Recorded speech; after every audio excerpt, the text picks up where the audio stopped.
Welcome to CSET Biology TCP. I am Mr. Wilson from the TCP Academy. You can find us online at CSET Biology TCP, or you may find us online at tcp-academy.teachable.com. You may also send us a mail at extremesolutionsja@gmail.com.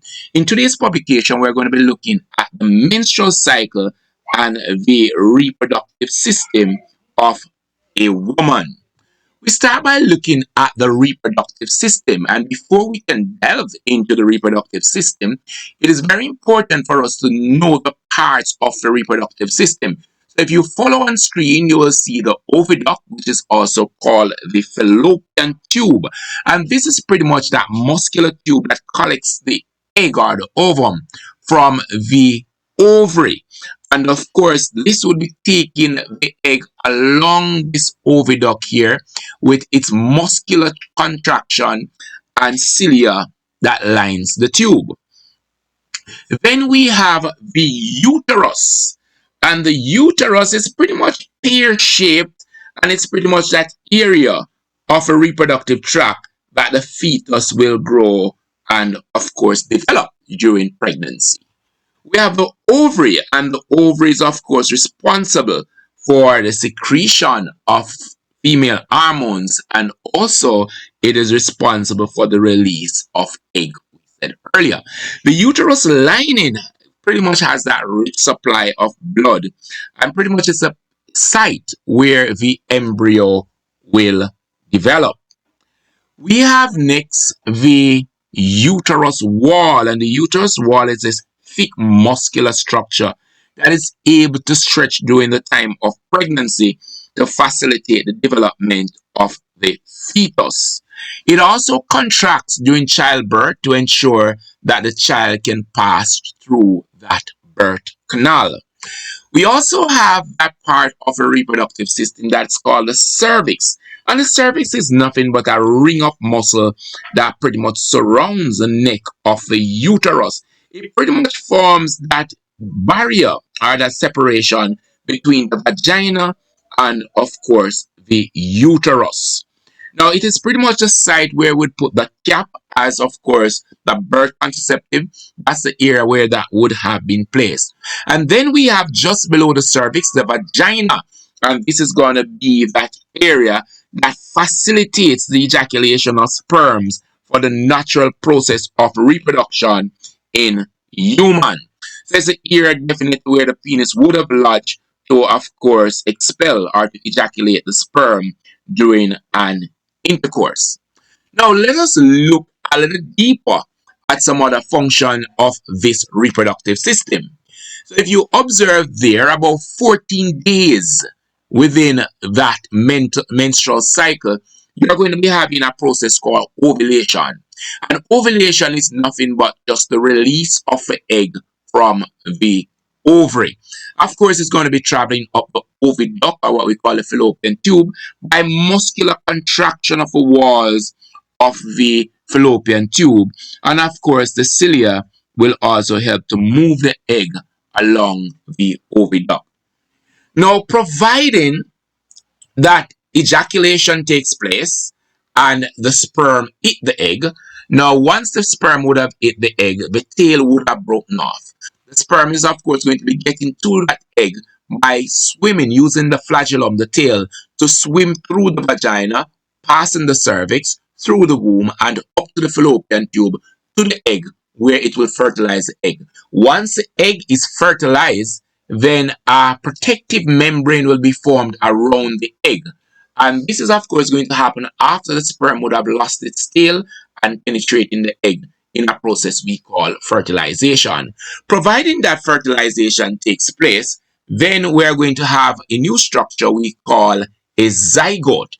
Now, within that zygote, we're going to be having mitosis taking place, where there's, of course, going to be a rapid cell division, and then the zygote, the embryo, will move down into the lining of the uterus, where it will be implanted, a process called implantation, where, of course, it will stay and develop into a baby. Last year, many students differed on their CXC exams as they were afraid of failure due to their level of readiness. This year, Mr. Wilson and his experienced team from tcpacademy.teachable.com is here to help you get exam ready. Subscribe for free to tcp-academy.teachable.com. We offer courses in CXC Biology, HSB, English Language, and many others. There are several offerings to each course. Enroll in one today. If fertilization does not take place, then there will be no implantation. The lining of the uterus will be shed. Now that's where the menstrual cycle comes into play. Let's look at actually the production and release of the ova. Now here we have the ovary and we are looking at the production of ovum. Now first you're going to have what is called immature ova in what we refer to as the primary follicles. The primary follicles, of course, it will be here for about from the first day of your menstrual cycle and up to about the 7th day. It be in this developmental phase. It will continue through up to 14 days as immature ovum will of course go through the process of meiosis. Now the reason for this is to of course half the number of chromosomes from 46, which is the diploid number, to 23, which is the haploid number, so that half the number of chromosomes can be passed from mom and of course half from dad to pretty much make this new organism. Now while that happens, one of the cell that comes from meiosis will of course develop into a mature egg, and this is of course going to be taking place in the follicles. While this happens, the follicle will increase in size to form that which we refer to as a Graafian follicle, and this will take from somewhere the start of a menstrual cycle up to about 14 days. Now, about 14 days thereabout, we're going to be having maturation of the ovum, and then thereafter, we are going to be having the breaking down of the Graafian follicle. Once it would have been burst, what would have happened next is there would have been the release of an ovum into the oviduct. It doesn't stop there. We're going to be having this empty Graafian follicle, which now will form the corpus luteum somewhere about the 3rd week of the cycle, 14 to 21 days in the cycle. Now, this will pretty much develop into what we refer to as the corpus luteum, and the corpus luteum will disintegrate about 21 to 28 days, providing that fertilization did not take place. Now, having seen the production of egg, we want to see now what happens during the menstrual cycle. Now, the menstrual cycle for a lot of persons is going to be about 28 to 35 days in length. And the cycle is pretty much made up of two main processes. One, ovulation, at which point the egg is released. The other is menstruation, during which time the lining of the uterus will be shed. Now, this starts to occur about 14 days after ovulation. So, menstruation will start occurring about 14 days after ovulation, if fertilization, of course, did not occur. Now, the whole process of menstruation is fueled by four major hormones. The hormones are follicle stimulating hormone, we refer to as FSH, estrogen, luteinizing hormone, LH, and progesterone. Now, the origin of these hormones are somewhat different and in some cases the same place. For example, the follicle stimulating hormone comes from the pituitary gland. Estrogen will come from the Graafian follicle. That's that follicle that the egg was released from. Important to note here that a follicle is just simply as a space. If we were supposed to look at your purse in which you put your money or your wallet, then we could call that purse or wallet a follicle in which we store the money. So here, our follicle is where we have the ovum being developed. Now we have the luteinizing hormone, which is of course secreted by the pituitary gland, and of course the progesterone, which is secreted by the corpus luteum. But how do these work? There are three different graphs that we need to look at. One is the event in the ovary. So we're looking at during the menstrual cycle, what happens in the ovary. And everything is happening pretty much at the same time. We also have to pay attention to the level of the ovarian hormones. And of course, we want to look at the thickness of the uterus lining. All of which we are going to seek to explain what actually happens during this menstrual cycle. Now, the menstrual cycle begins on the first day of the start of menstruation. So let's look at what happened for day 1 to 7 in all the cycles. So in day 1 to 7, we are going to be having FSH, which is a follicle stimulating hormone. And this, of course, is secreted by the pituitary gland, and it pretty much starts at the beginning of the cycle. Now, this follicle stimulating hormone will stimulate the Graafian follicle to pretty much develop or to mature or to produce a mature ovum inside these follicles. Now, while it is producing this mature ovum, it is also true that the follicle stimulating hormone will pretty much stimulate the Graafian follicle to produce another hormone we call estrogen. But look at what happens in the first 7 days of the cycle. In the first 7 days of the cycle, we have the maturation of the ovum, which is taking place in the Graafian follicle. It is also true that within the first 7 days, the estrogen level is low, so too is the progesterone level.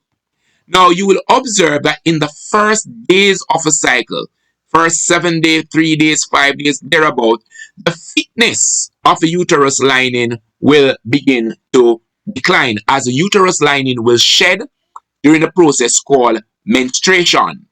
Now, in the second phase or the second week of the cycle, you're going to have estrogen, which is produced pretty much by the Graafian follicle. It will stimulate the uterus lining to become thick. So it will cause the uterus lining to become thickened. Here you're seeing estrogen stimulating the uterus lining to become thick. But interesting to note is that the estrogen will also cause the pituitary gland to stop producing FSH and, of course, to stimulate it to produce luteinizing hormone. Now, luteinizing hormone is secreted by the pituitary gland, and this takes place somewhere in the middle of the cycle. Middle of the cycle, somewhere there about 14 days. Now, this sudden rise in the luteinizing hormone about 14 days will definitely cause the process of ovulation to take place or the egg to be released from the ovary. It is also true that the luteinizing hormone will stimulate the corpus luteum to develop in the ovary and, of course, to secrete progesterone. So we are seeing in phase 2, that is between 7 and 14 days, we're having maturation, full maturation of an ovum in the Graafian follicle. And of course, about 14 days with the luteinizing hormone, we are going to be having the release of the egg. So estrogen would have caused would have had a rise, right? The Graafian follicle would have increased the estrogen level about 7 to 14 days. It is also true that within that 7 to 14 days, the estrogen will stimulate the uterus lining to become thickened, preparing for the implantation should it happen. Now, in the 14 to 21 days, the corpus luteum is developing from that Graafian follicle. Now, progesterone is secreted at this time from the corpus luteum. So here you're going to have a rise in hormone level. You're going to have a rise in the progesterone level. However, at that time, you're going to be having a decline, so to speak, in the estrogen level. In the final phase, if fertilization does not happen, no fertilization, then the corpus luteum will start to disintegrate. What that means is now it's shedding the walls or the lining of the uterus. Here, the corpus luteum will disintegrate, and so too the hormones level will start falling. So the progesterone that is produced by the corpus luteum during the third phase of a cycle, this progesterone will cause the uterus lining to pretty much thicken and remain intact. That's in the third week. However, if fertilization does not occur, then, like we said before, the corpus luteum will pretty much disintegrate during the fourth week and reduce the secretion of progesterone. So we're going to have less progesterone being available. Now, the decrease of progesterone will cause the uterus lining to begin to break down or cause the wall to begin to shed. And the pituitary gland again will start secreting FSH, follicle stimulating hormone, at the end of a fourth week.